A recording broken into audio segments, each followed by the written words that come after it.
संग्रामपुर शहर के संतोष की है। संतोष अपने परिवार से दूर शहर में कमाने के लिए आया था। वो अपनी कमाई से अपने परिवार के लिए कुछ करना चाहता था। उसने ढेर सारे सपने बुन रखे थे अपनी जिंदगी में। इस महीने की कमाई मिलाकर पूरे 4 लाख रुपए मैंने जमा कर लिए हैं। इस बार गांव जाकर अच्छी सी 4 पहिए वाली गाड़ी खरीदूंगा। पिताजी खुश हो जाएंगे।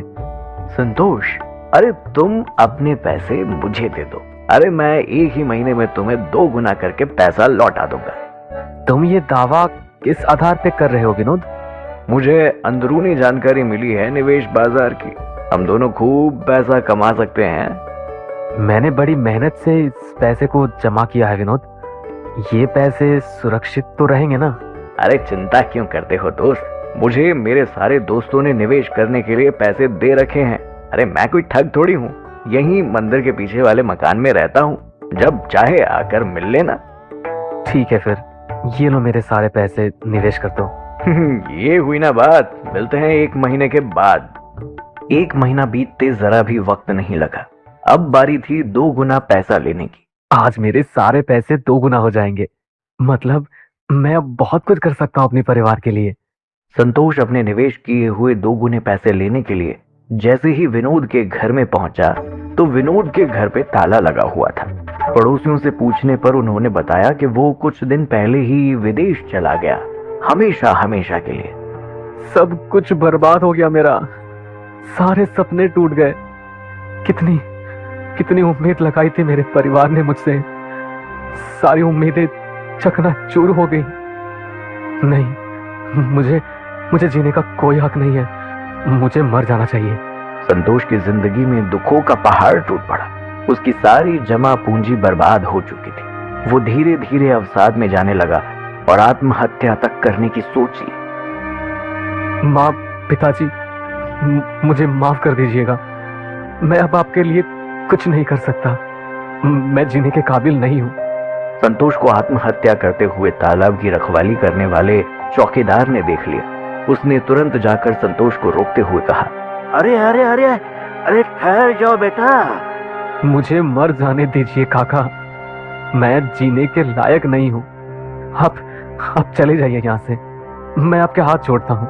बेटा, सबके जीवन में दुखों के उतार चढ़ाव आते हैं। जल्दबाजी में इतना बड़ा फैसला नहीं लिया करते हैं। अरे खुद के नहीं तो अपने परिवार के बारे में तो जरा सोचो।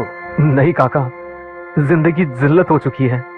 मुझसे ज्यादा दुख इस वक्त शायद ही इस दुनिया में कोई झेल रहा होगा। मुझे जीना ही नहीं है अब। अच्छा बेटा, अच्छा अब शांत हो जाओ। हाँ, शांत हो जाओ। मैं नहीं रोकूंगा अब तुम्हें। अब तुम्हें मरना तो वैसे भी है ना? तो क्या तुम मेरे खातिर 7 दिन ठहर कर इस मौत को अपना सकते हो? तो सिर्फ 7 दिन ठहर कर। हाँ, 7 दिन क्यों ठहरूं मैं? और इन 7 दिनों तक मैं करूंगा क्या? हाँ, ऐसा है बेटा, इन 7 दिनों में कोई एक ऐसा इंसान खोजने की कोशिश करो जिसके जीवन में कोई भी दुख ना हो। हाँ, और वो अपने जीवन से संतुष्ट हो, चाहे वो अमीर हो या फिर गरीब हो, कोई भी हो। हाँ, तुम ढूंढो उसे, करोगे ऐसा? हाँ? पर मैं ऐसे इंसानों को खोजूंगा किधर काका? किधर? अरे यही तालाब के पास काफी सारे अमीर और गरीब लोग आकर बैठते हैं। जाओ, उनसे बात करके पता लगाने की कोशिश करो। हाँ, सिर्फ 7 दिन। हाँ, अगर कोई मिल भी गया तो? तब तुम उसी वक्त ही खुद को खत्म कर सकते हो। ठीक है फिर, मंजूर है मुझे। संतोष तालाब के चौकीदार काका की बात को मान लेता है और ऐसे इंसान की तलाश में निकल जाता है जिसके जीवन में कोई दुख ना हो और वो अपनी जिंदगी से संतुष्ट हो। ढेर खुशनुमा भरे हैं इस शहर में, ये चौकीदार काका क्या जाने, हो सकता है आज घर से बाहर ही ना निकले हो। पहले दिन काफी देर तक संतोष लोगों को निहार रहा था, उन्हें गौर से देख रहा था। उनके हुलिये को देखकर ये समझने की कोशिश कर रहा था कि कौन सा व्यक्ति अपने जीवन में खुश एवं संतुष्ट है। उसे कुछ दिव्यांग दिखे, उसे कुछ भीख मांगने वाले भिखारी दिखे। हर कोई पहली ही नजर में किसी न किसी समस्या से ग्रसित नजर आ रहा था। तभी तालाब की सीढ़ियों के पास बैठकर धूप सेक रहे दीपक नाम के लड़के से संतोष ने बात करने की कोशिश की। कैसे हो भाई, यहाँ क्यों बैठे हो? बस यूं ही धूप सेक रहा हूँ।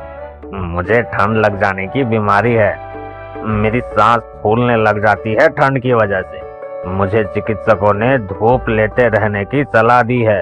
अच्छा, तो मतलब तुम भी अपने जीवन में दुखी हो? हाँ भाई, बेहद ज्यादा। सुबह से शाम बीत जाती है, पर फिलहाल ऐसा कोई भी नजर नहीं आया जिसकी संतोष को तलाश थी।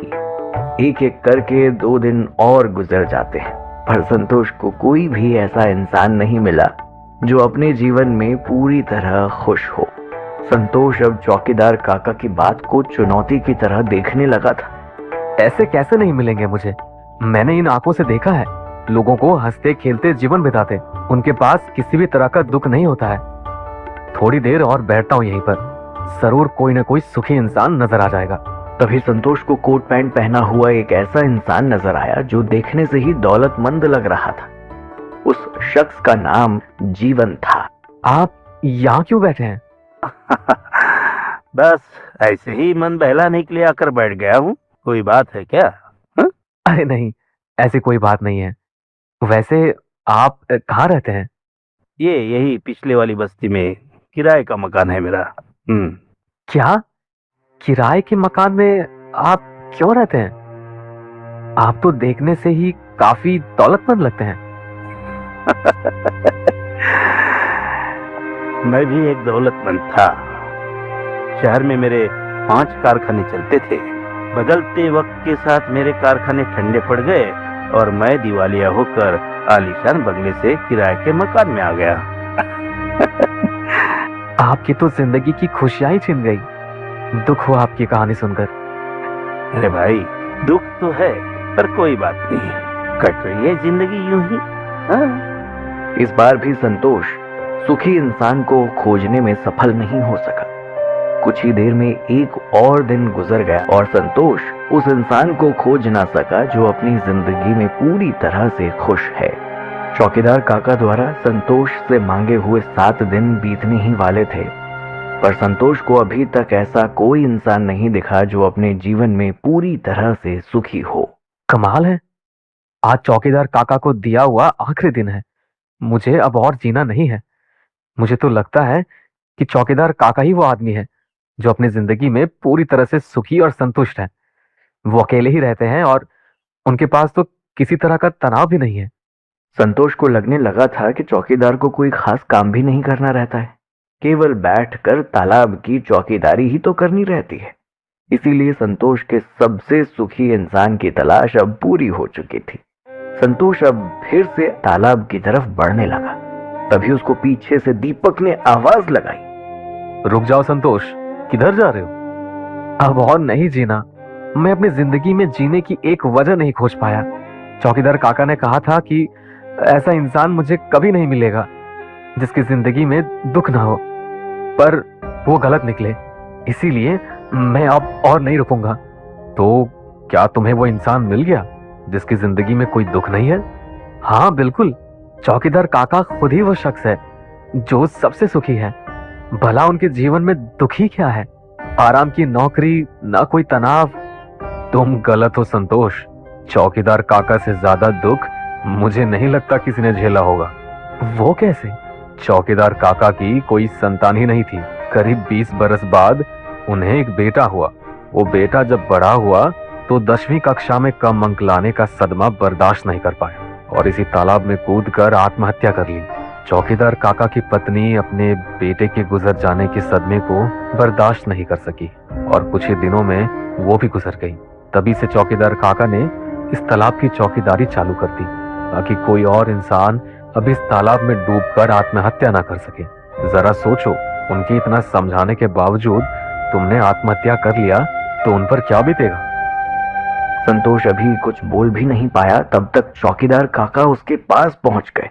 उन्होंने दीपक की संतोष को बताई हुई सारी बातें सुन ली थी। बेटा संतोष, हाँ संतोष, देखो बेटा, ये दीपक मेरा बेटा नहीं है, पर मेरे बेटे के ही जैसा है। तुम्हारी ही तरह ये भी आत्महत्या का कदम उठाने वाला था, क्योंकि इसकी बीमारी लाइलाज थी ना। पर आज तुम्हें ये आत्महत्या करने से रोक रहा है। संतोष बेटा, ये जिंदगी बड़ी ही अनमोल है। न जाने कितने बड़े पुण्य होंगे तुम्हारे पिछले जन्म के, जो इस बार तुम्हें इंसान बनाकर भगवान ने दुनिया में पैदा किया है। इस जिंदगी को यूं ही जाया न करो। हाँ, भगवान अगर दुख देते हैं तो उस दुख से बाहर निकलने का रास्ता भी बताते हैं। उस रास्ते की तलाश करो बजाय खुद को खत्म करने की। मुझे जिंदगी ने बहुत सारा तजुर्बा दिया है और इसीलिए आज तुमसे ये बात कह रहा हूँ। मुझे यहाँ आने वाले हर बच्चे में मेरा बेटा दिखाई देता है। तुम भी मेरे बेटे के जैसे ही हो। हाँ संतोष, तुम भी मेरे बेटे के जैसे ही हो। इसीलिए समझा रहा हूँ कि मरने का ख्याल मन से निकाल दो, फिर कोशिश करो, सब सब सब अच्छा ही होगा। हाँ हाँ बेटे, हाँ। चौकीदार काका की बातें सुनकर संतोष की आंखों से आंसू बहने लगे और उसने अपना आत्महत्या करने का मन बदल लिया।